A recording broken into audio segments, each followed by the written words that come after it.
When we talk about human intelligence, we almost always tend to focus right on the middle, don't we?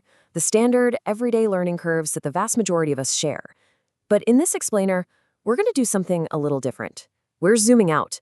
We are going to completely bypass the average and focus entirely on the absolute extremes of the human mind. Because while most of society hums along near the middle, we really have to ask ourselves, what does practical, everyday life actually look like for individuals who are existing at the statistical margins? What does the world feel like when your brain's processing power is fundamentally different from pretty much everyone else around you? It's a massive question, and honestly, it challenges all of our basic assumptions about how we learn, how we adapt, and how we build our society. All right, to truly understand these outer edges, we first have to ground our journey right at the baseline. And that baseline is an IQ score of exactly 100. That is the dead center of the general population's bell curve. From this exact anchor point, psychologists can measure just how far an individual's intellectual capacity deviates from the average. It basically gives us a mathematical framework to make sense of human cognitive variations. But get this, because this is where things get really fascinating. Only 2.2% of the population exists at the lowest extreme of this bell curve, and just another 2.2% sit at the very, very top. So today, we're literally ignoring the middle 95% of humanity entirely, so we can step into the totally unique realities of these two tiny margins. We're going to explore both intellectual deficiency and intellectual giftedness. Let's move to the lower margin first. This is where we find children who are termed intellectually disabled. And to be clear, we are not just talking about struggling with a complex algebra problem or taking a little bit longer to finish reading a book. No, we are talking about individuals who face enormous, profound difficulties in acquiring even very simple, foundational life skills that most of us just take completely for granted. Now, psychologists use a very specific definition for this. The American Association on Mental Deficiency defines intellectual disability as, and bear with me here, significantly sub-average general intellectual functioning, existing concurrently with deficits in adaptive behavior and manifested during the developmental period. Okay, it's a massive technical mouthful, I know, but it is absolutely crucial for making proper diagnoses and getting people the right support. So let's translate that technical jargon and break it down into 3 distinct, measurable steps to really understand it. First up, a person has to show significantly sub-average intelligence, which usually means an IQ score below 70. Second, there have to be noticeable deficits in their adaptive behavior. And third, these deficits absolutely must be observed during the developmental period, which psychologists strictly define as happening between birth and 18 years of age. And that second step is a real game changer.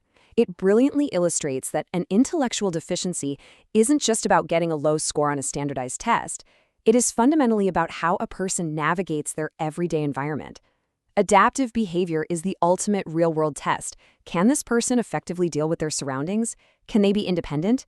Because an IQ score all by itself, that doesn't even come close to telling us the full story of a person's lived day-to-day experience. Plus, this isn't just some one-size-fits-all category. The reality on the ground varies wildly.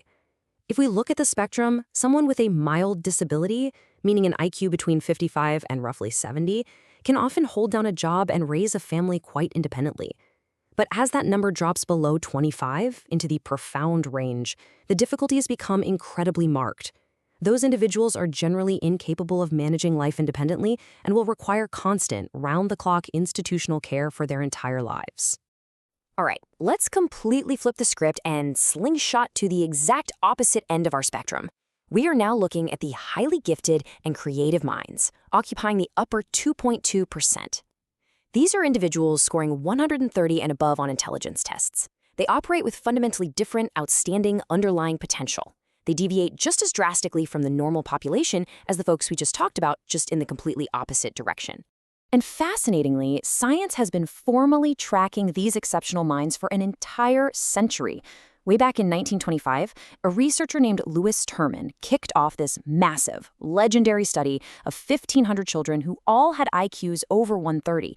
He essentially wanted to know, if you show early signs of intellectual superiority in childhood, does that actually guarantee you'll have occupational success and a well-adjusted life as an adult?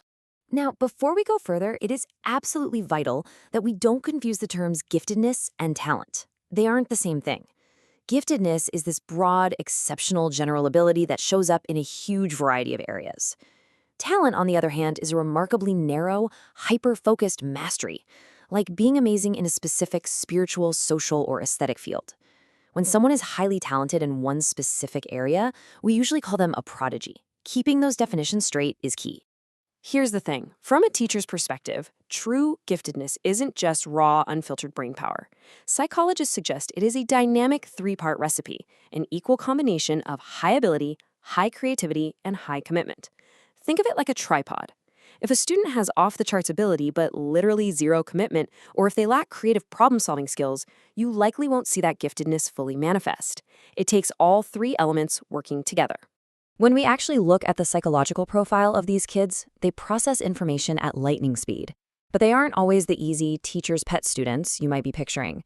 They're often highly nonconformist, incredibly independent, and actually prefer working completely alone for long periods of time.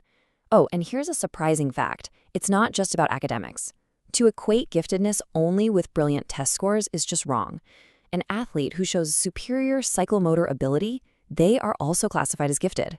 Because true giftedness is so multifaceted, spotting it takes way more than just a standard bubble test. It takes a holistic approach. We're talking teachers' judgments, parent interviews, even peer and self-ratings. And once we identify these individuals, regular classrooms rarely cut it. To reach their full potential, they need specialized life enrichment programs that sharpen their productive thinking, planning, and decision-making beyond the standard curriculum. So what does this all mean for us? Ultimately, whether we're supporting the intellectually disabled or enriching the highly gifted, the true challenge isn't just measuring intelligence, it's adapting our world to empower it. If intelligence really is so much more than a single test score, are our current schools and workplaces actually stifling the brightest minds while simultaneously leaving the most vulnerable behind? How would you redesign society to unlock the full potential of absolutely every unique mind on the spectrum?